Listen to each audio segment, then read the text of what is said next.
Assalamualaikum warahmatullahi wabarakatuh. Apa kabar kalian semua? Semoga sehat-sehat selalu ya guys ya. Pada hari ini, saya akan merangkum sebuah film Indonesia yang sangat menguras hati dan perasaan, berjudul Ipar Adalah Maut, yang rilis di tahun 2024. Oke, dan tanpa berbasa-basi lagi, mari kita menuju ke intinya.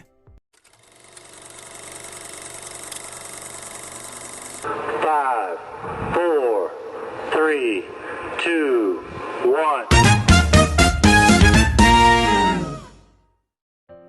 Di awal ada seorang mahasiswi yang hendak menuju ke kampus, guna menimba ilmu sebanyak mungkin demi masa depan yang diharapkan cerah secara hatimu.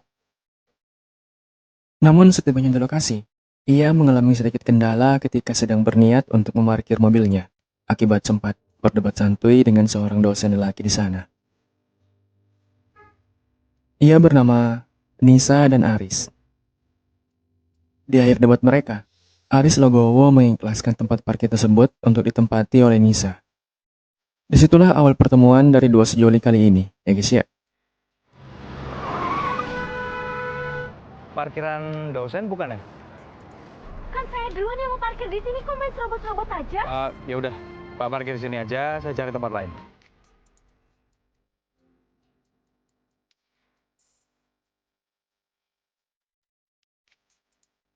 Saat jam kuliah baru saja dimulai, Nisa terkejut banget ketika melihat dosen yang masuk mengajar sekarang ini adalah Aris, yang kebetulan mendapat tugas sementara menjadi pengganti dosen sebelumnya.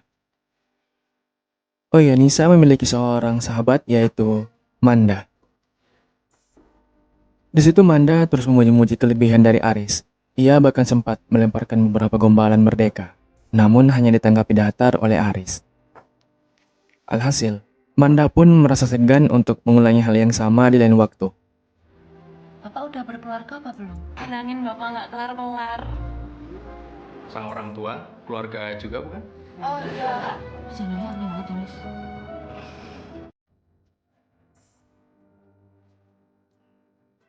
Hari demi hari berlalu, Aris dan Nisa menjalani keseharian mereka berdua dengan sangat paten.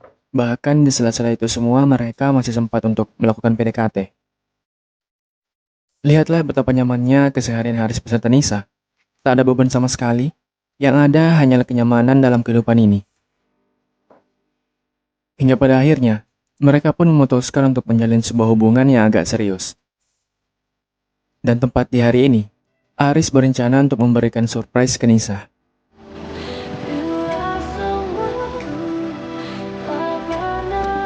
Tadi kan saya bilang tunggu sebentar.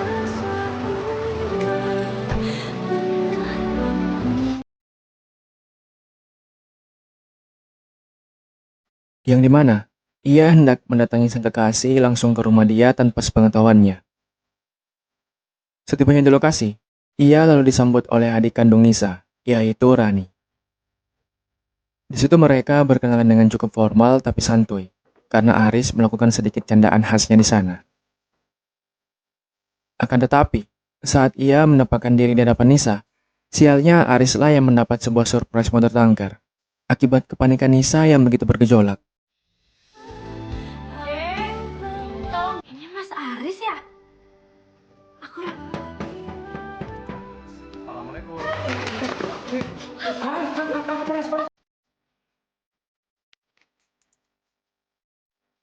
Merasa bersalah banget akan kejadian tadi, Nisa lalu memberi pertolongan pertama untuk luka lebam yang dialami tangan Aris. Kebetulan di hari ini Nisa baru saja selesai dalam membuat beberapa kue. Tentunya ia menyajikan itu ke Aris. Setelah mencicipi satu, secara spontan Aris langsung memuji rasa dari kue tersebut, yang menurutnya sangatlah enak. Habis itu ia kemudian menyarankan ke Nisa agar supaya coba membuka toko kue saja. Aris juga menambahkan bahwa dirinya akan terus support dan membantu dalam segala hal untuk itu. Surprise kamu. Kamu nggak mau coba jualan aja, Pak? Ini boleh kali dimakan ya? Cobain dong. Nanti aku bantu. Serius. Selanjutnya Aris mengajak Nisa berkenalan dengan sang kakak kandung, yang selama ini menjadi satu-satunya keluarga semenjak kedua orang tua dia meninggal. Habis itu, Nisa yang membawa Aris bertemu dengan keluarganya, sembari berkenalan lebih lanjut guna melangkah ke jenjang yang lebih serius. Beberapa hari kemudian, setelah merasa mantap dan yakin 100%, Aris pun memutuskan untuk segera melamar Nisa. Malamnya, ia lalu mendatangi sang ibu guna meminta restu. Setelah bapak meninggal, ya Perjanjian yang mengguncangkan arsi Dan restu dari ibu untuk melamar. ini ya Mas Aris.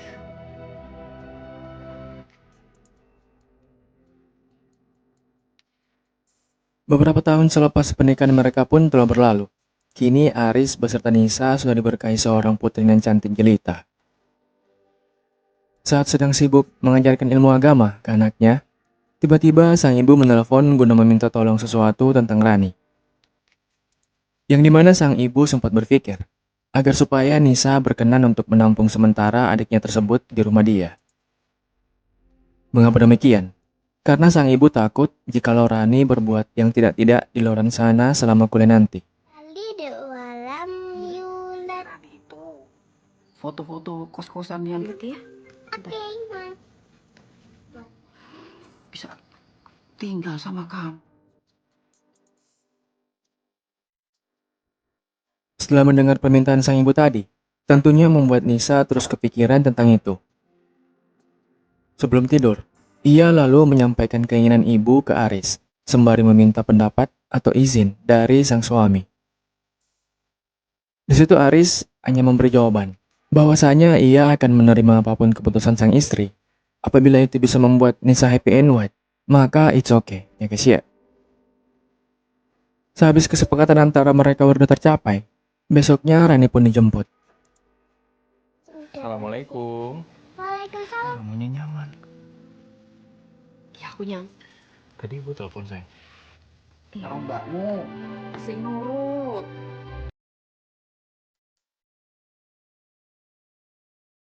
Sehabis menempuh jarak cukup jauh, mereka pun akhirnya tiba di lokasi.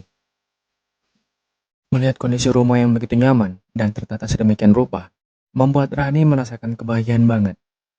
Ia lalu menyampaikan rasa terima kasihnya tersebut ke mereka berdua. Habis itu Nisa memberi sedikit nasihat ke sang adik, agar supaya Rani tetap berhati-hati dalam memilih teman apalagi pacar. Mengapa begitu? Karena menurut dia kota ini pada lakinya sangat buas, seperti singa yang belum makan selama sebulan, kemudian hendak mencari mangsa. Jadi kamu tetap harus hati-hati ya. Suka banget, Mbak. Betul kok. Kalau di sini tuh ganas-ganas. Lucu. Besoknya, tepat di hari ini Rani baru hendak memulai kuliah pertama, alias ospek anak baru. Dikarenakan ia dan Aris memiliki tujuan yang sama, Nisa pun mengizinkan mereka untuk berangkat bersama, sementara dirinya mengantar si anak terlebih dahulu sebelum menuju ke toko kue. Saat baru tiba di halaman kampus, nyali Rani seketika ciut akibat melihat para seniornya yang pada serem-serem. Beruntung di waktu yang sama Aris menenangkan hati dia dengan cara memberi beberapa kata penyemangat batin. Coba. Assalamualaikum. Waalaikumsalam. Kok badannya gelap banget ya? Budetin, ini uang buat bayar galon udah saya pakai. Bismillah lancar semua ya. Semua Mas.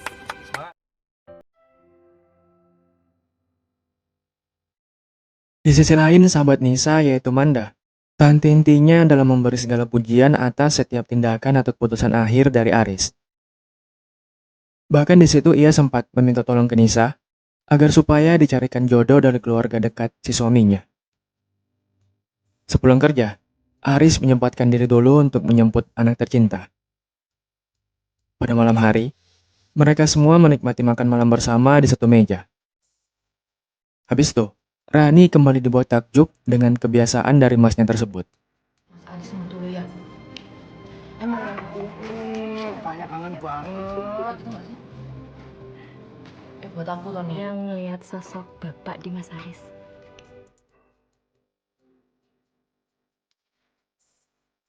Saat sedang tertidur pulas, Aris seketika terbangun akibat merasa kehausan melanda kerongkongannya. Ia lalu keluar kamar guna mengambil segelas air putih. Akan tetapi, betapa terkejutnya dia ketika bersamaan dengan itu, Rani juga keluar kamar dan hendak melakukan hal yang sama. Mengapa sampai membuat Aris terkejut? Karena Rani tak memakai hijab seperti biasanya. Ia lalu meminta maaf kemudian bergegas masuk kembali ke kamar. Habis itu, Aris memberitahu ke Nisa tentang semua hal tadi.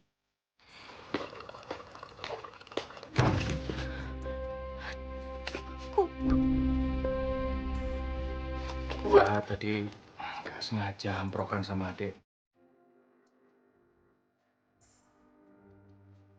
Mendengar laporan sebelumnya, Nisa pun meminta maaf atas nama sang adik tercinta, sembari berkata bahwa besok dirinya akan menasihati baik-baik si adik. Di tengah perjalanan menuju ke kampus, ia pun menepati janji semalam, yaitu memberi nasihat santuy ke Rani, agar supaya selama berada di dalam rumah, dia wajib terus mengenakan hijab atau pakaian yang sopan. Setelah mendengar teguran dari si kakak, Rani kemudian mengucap maaf sebesar-besarnya untuk itu. Bisa tak bilangin ya, Mama. Duh, Mbak maaf yo. Aku tuh bener nggak. Semalam kamu ketemu sama Mas Aris. Wes, gak apa-apa. Tapi jangan kamu ulangi. Kini jam kuliah sedang berlangsung. Kebetulan Aris menjadi dosen dari Rani dan kawan-kawan. Setelah jam pelajaran selesai, ia beserta kawan-kawan nyantui sebentar di kantin, sembari mengisi perut yang cukup keroncongan. Namun di waktu yang sama, ada seorang senior yang hendak mencoba untuk mencuri perhatian darinya. Tak ingin diperlakukan buruk seperti itu, ia pun melakukan perlawanan dengan didukung penuh oleh orang-orang sekitar. Oh ya, di waktu bersamaan juga, Aris sempat menyaksikan kejadian tersebut. Muhammad Shallallahu Alaihi Wasallam untuk membaca. Saat itu apa tuh? Dari luar negeri. Terus gimana? Sama pelecehan tuh kayak gini.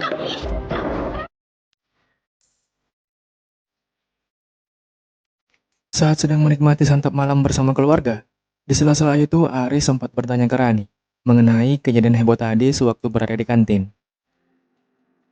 Mendengar pembicaraan itu, membuat Nisa sedikit was-was. Tapi di situ Aris kemudian berkata bahwa apabila terjadi sesuatu padanya, jangan sungkan untuk segera laporan. Besoknya, Rani mengalami kendala air macet ketika asik mandi. Menyadari di rumah sedang kosong, ia lalu berpindah tempat ke kamar Mas Aris. Akan tetapi, di waktu yang sama hal tak terduga pun terjadi begitu saja. Teh. Aduh. Deh.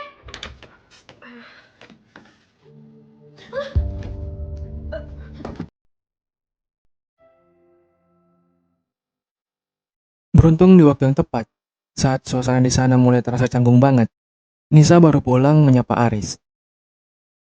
Ketika ia mencari si adik, Rani lalu memberi penjelasan yang sedikit berbeda dari kenyataan yang sebenarnya terjadi. Sesaat sebelum tidur, Aris dan Rani mengalami kegelisahan hati yang sama. Besoknya di kampus, sebelum pulang Rani menyempatkan diri dulu untuk membaca beberapa buku di perpustakaan. Akan tetapi, di situ ia diserang paksa oleh sekelompok senior rese. Ya tadi untungnya aku udah selesai mandi. Iya Bu. Kalau gitu saya tinggal ke toilet dulu ya.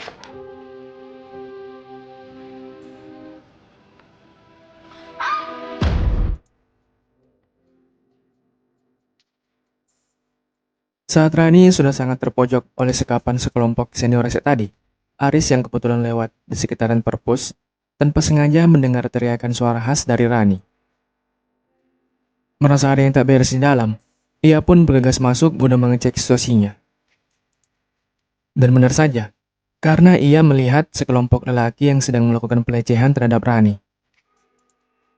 Menyadari hal tersebut, tanpa basa-basi ia lalu menolong dengan penuh gagah berani. Melawan sekelompok tadi hanya seorang diri.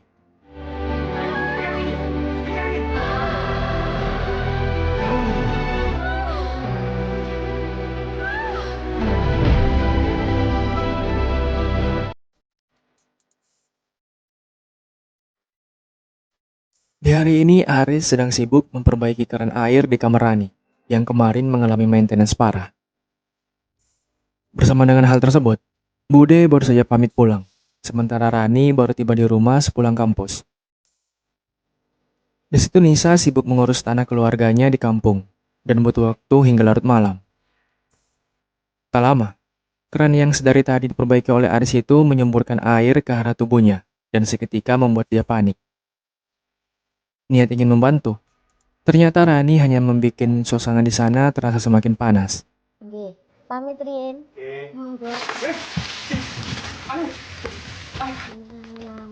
Rani,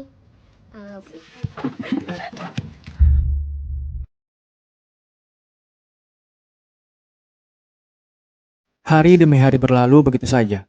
Aris berserta Rani juga terus melakukan hal-hal yang tak terpuji. Hingga pada akhirnya, beberapa gerak-gerik aneh dari Aris sempat membuat Nisa merasa sedikit curiga. Alhasil, ia pun merencanakan sesuatu untuk membuktikan segala kecurigaan tersebut. Namun demi lancarnya hubungan gelap antara mereka berdua, Rani juga telah menyiapkan sebuah rencana counter untuk itu. Singkat cerita, Nisa lah yang akhirnya merasa bersalah dan harus meminta maaf langsung di hadapan sang suami. Sayang, kamu di sini? Soalnya udah Susan sama kamu.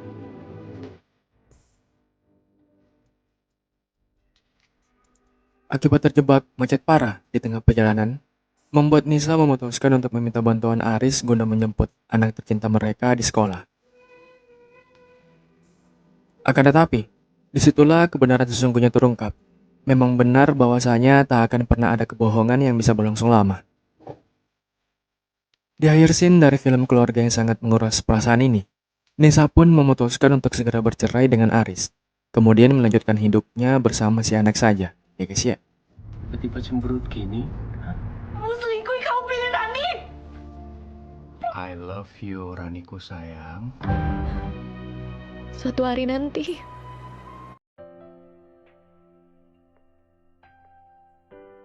Oke, cukup sampai sini rangkuman dari sebuah film yang berjudul Ipar Adalah Maut. Seperti biasa, jangan lupa di like, comment, share, dan subscribe juga bagi yang belum. Thank you so much guys for watching, and I'll see you next time. Wassalamualaikum warahmatullahi wabarakatuh. Bye bye guys.